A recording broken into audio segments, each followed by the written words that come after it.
സ്വിറ്റ്സർലൻഡിലാണോ നിങ്ങൾ താമസിക്കുന്നേ, അല്ലെങ്കിൽ അവിടെയാണോ ജോലി ചെയ്യുന്നേ? എങ്കിൽ ഉറപ്പായും കേട്ടിരിക്കും ഈ 3 പില്ലർ പെൻഷൻ സിസ്റ്റത്തെക്കുറിച്ച്. ഇത് നിങ്ങളുടെ സാമ്പത്തിക ഭാവിയുടെ അടിത്തറയാണ്. അപ്പോൾ എങ്ങനെയാണ് ഇത് നിങ്ങളുടെ റിട്ടയർമെന്റ് ലൈഫ് സുരക്ഷിതമാക്കുന്നത് എന്ന് നമുക്കൊന്ന് ലളിതമായിട്ട് നോക്കാം. ഈ വിശകലനത്തിൽ നമ്മൾ ആദ്യം നോക്കുന്നത് എന്താണ് ഈ 3 തൂണുകൾ അല്ലെങ്കിൽ 3 പില്ലേഴ്സ് എന്നതാണ്. പിന്നെ ഓരോ തൂണും എന്തിനുവേണ്ടിയുള്ളതാണെന്ന് വിശദമായിട്ട് നോക്കും. അതിൻ്റെയൊക്കെ ശേഷം ഇതിലേക്കുള്ള പണം എവിടെ നിന്ന് വരുന്നു, അതായത് ഫണ്ടിംഗ് മോഡലുകൾ എന്തൊക്കെയാണെന്ന് നമ്മൾ കാണും. അവസാനം ഇതെല്ലാം കൂടി ചേർന്ന് എങ്ങനെയാണ് ഒരു സമ്പൂർണ്ണ ചിത്രം നൽകുന്നതെന്നും നമുക്ക് മനസ്സിലാക്കാം. ഒരു വീട് പണിയുന്നത് പോലെ ഓരോ തൂണും എങ്ങനെയാണ് നമ്മുടെ സാമ്പത്തിക ഭാവിയെ ബലപ്പെടുത്തുന്നതെന്നും നമുക്ക് പടിപടിയായി കാണാം. അപ്പോൾ എന്താണ് ഈ ഒരു സിസ്റ്റം? 3 തൂണുകൾ. ഇത് വളരെ സിമ്പിളാണ്. വാർദ്ധക്യം, അല്ലെങ്കിൽ ഒരുപക്ഷെ വൈകല്യം, മരണം, ഇതുപോലുള്ള സാഹചര്യങ്ങളിലേക്ക് സാമ്പത്തിക സുരക്ഷ നൽകാൻ വേണ്ടി സ്വിസ് ഗവൺമെന്റ് വളരെ ചിട്ടയായി ഉണ്ടാക്കിയൊരു സംവിധാനമാണിത്. ഓരോ തൂണിനും അതിൻ്റെതായ കൃത്യമായൊരു പങ്കുണ്ട്. ഈ 3 തൂണുകളും ഒന്നിച്ചാണ് പ്രവർത്തിക്കുന്നത്. അതിലാദ്യത്തെ തൂൺ നിങ്ങളുടെ അടിസ്ഥാന ജീവിത ചെലവുകൾക്കുള്ള ഒരു അടിത്തറയാണ്. രണ്ടാമത്തേത് നിങ്ങൾ റിട്ടയർ ആവുന്നതിന് മുൻപ് എങ്ങനെയായിരുന്നോ ജീവിച്ചത് ആ ഒരു ജീവിത നിലവാരം അതേപോലെ നിലനിർത്താൻ സഹായിക്കുന്നു.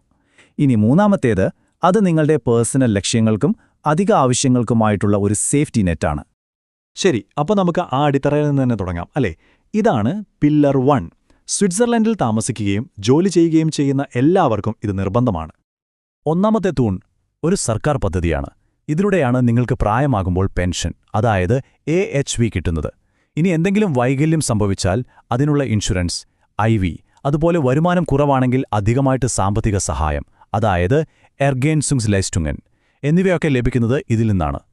ഒരു രാജ്യത്തെ എല്ലാ പൗരന്മാർക്കും കിട്ടുന്ന ഏറ്റവും ബേസിക് ആയിട്ടുള്ള ഒരു സുരക്ഷാ കവചമാണിത്. അപ്പോൾ ബേസിക് കാര്യങ്ങളൊക്കെ ഓക്കെയായി. പക്ഷേ അതുമാത്രം മതിയോ? പോരല്ലോ. റിട്ടയർ ആവുന്നതിന് മുൻപ് നിങ്ങൾ ശീലിച്ച അതേ ലൈഫ് സ്റ്റൈൽ മുന്നോട്ട് കൊണ്ടുപോകാൻ സഹായിക്കുന്നതിനാണ് ഈ രണ്ടാമത്തെ തൂൺ. ഇതാണ് നിങ്ങളുടെ ജീവിത നിലവാരം താഴെ പോകാതെ സംരക്ഷിക്കുന്നത്. അപ്പോൾ ആർക്കൊക്കെയാണ് ഇത് നിർബന്ധം? ഒരു നിശ്ചിത വാർഷിക വരുമാനത്തിൽ കൂടുതൽ, അതായത് ഏകദേശം 21,510 ഫ്രാങ്കിൽ കൂടുതൽ ശമ്പളം വാങ്ങുന്ന എല്ലാ ജീവനക്കാർക്കും ഇത് നിർബന്ധമാണ്. പക്ഷേ നിങ്ങളൊരു സെൽഫ് എംപ്ലോയിഡ് വ്യക്തിയാണെങ്കിൽ നിങ്ങൾക്ക് വേണമെങ്കിൽ ഇതിൽ ചേരാം. അവിടെ ഒരു ചോയ്സ് ഉണ്ട്. ഈ രണ്ടാമത്തെ തൂണിൽ പ്രധാനമായിട്ടും 2 ഭാഗങ്ങളുണ്ട്. ഒന്ന്, നിങ്ങളുടെ തൊഴിലുടമയുമായി ചേർന്ന് നിങ്ങൾ പണം നിക്ഷേപിക്കുന്ന ഒരു പെൻഷൻ ഫണ്ട്. ഇതിനെയാണ് ബുറൂഫ്ലിയ ഫോർസോഗെ എന്ന് പറയുന്നത്. പിന്നെ ജോലിസ്ഥലത്ത് എന്തെങ്കിലും അപകടങ്ങളുണ്ടായാൽ അതിനു പരിരക്ഷ നൽകുന്ന ആക്സിഡന്റ് ഇൻഷുറൻസ്. ഇവ രണ്ടും ചേർന്നാണ് നിങ്ങളുടെ ജീവിത നിലവാരം സംരക്ഷിക്കുന്നത്. ഇനി നമുക്ക് മൂന്നാമത്തെ തൂണിലേക്ക് വരാം. ഇവിടെയാണ് കളി മാറുന്നത്. ഇവിടെ കൺട്രോൾ മുഴുവൻ നിങ്ങളുടെ കയ്യിലാണ്. ഇത് തികച്ചും ഓപ്ഷണലാണ്. നിങ്ങളുടെ ഇഷ്ടപ്രകാരം തിരഞ്ഞെടുക്കാവുന്ന ഒരു പ്രൈവറ്റ് സേവിങ്സ് പ്ലാനാണ്.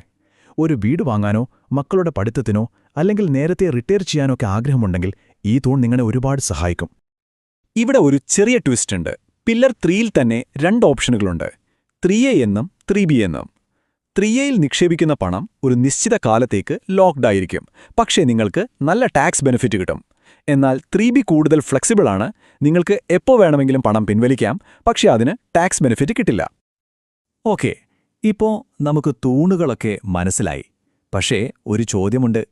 ഈ തൂണുകളെയൊക്കെ താങ്ങി നിർത്തുന്ന പൈസയൊക്കെ എവിടുന്നാ വരുന്നത്? അത് ശേഖരിക്കാനും വിതരണം ചെയ്യാനും സ്വിറ്റ്സർലൻഡിൽ 2 വ്യത്യസ്ത രീതികളുണ്ട്. നമുക്കതൊന്ന് നോക്കാം. ആദ്യത്തെ രീതിയാണ് പേ ആസ് യു ഗോ സിസ്റ്റം. ഒന്നാമത്തെ തൂണിന് പണം കണ്ടെത്തുന്നത് ഈ രീതിയിലാണ്. സിമ്പിളായി പറഞ്ഞാൽ, ഇന്ന് ജോലി ചെയ്യുന്ന തലമുറ അടയ്ക്കുന്ന പണം ഒരു പൊതു ഫണ്ടിലേക്ക് പോകുന്നു. ആ ഫണ്ടിൽ നിന്ന് ഇപ്പോൾ റിട്ടയർ ചെയ്ത് ജീവിക്കുന്ന തലമുറയ്ക്ക് പെൻഷനായിട്ട് നേരിട്ട് നൽകുന്നു. ഈ സംവിധാനത്തിന്റെ ആശയം മുഴുവൻ ഈ ഒരു വാചകത്തിലുണ്ട്. ഇന്നത്തെ തൊഴിലാളികൾ ഇന്നത്തെ പെൻഷൻകാരെ സാമ്പത്തികമായി പിന്തുണയ്ക്കുന്നു. ഇതൊരു സാമൂഹിക ഉടമ്പടിയാണ്, തലമുറകൾ തമ്മിലുള്ളൊരു കൈമാറ്റം പോലെ. ഇനി രണ്ടാമത്തെ രീതി ഫണ്ടഡ് സിസ്റ്റം. ഇത് നേരെ തിരിച്ചാണ്. പില്ലർ 2ലും 3ലും ഉപയോഗിക്കുന്നത് ഇതാണ്. ഇവിടെ നിങ്ങളുടെ പണം ഒരു പൊതു ഫണ്ടിലേക്കല്ല പോകുന്നത്, മറിച്ച് നിങ്ങളുടെ സ്വന്തം പേഴ്സണൽ അക്കൗണ്ടിലേക്കാണ്. ആ പണം നിങ്ങൾക്കായി നിക്ഷേപിക്കുകയും അത് കാലക്രമേണ വളരുകയും ചെയ്യും.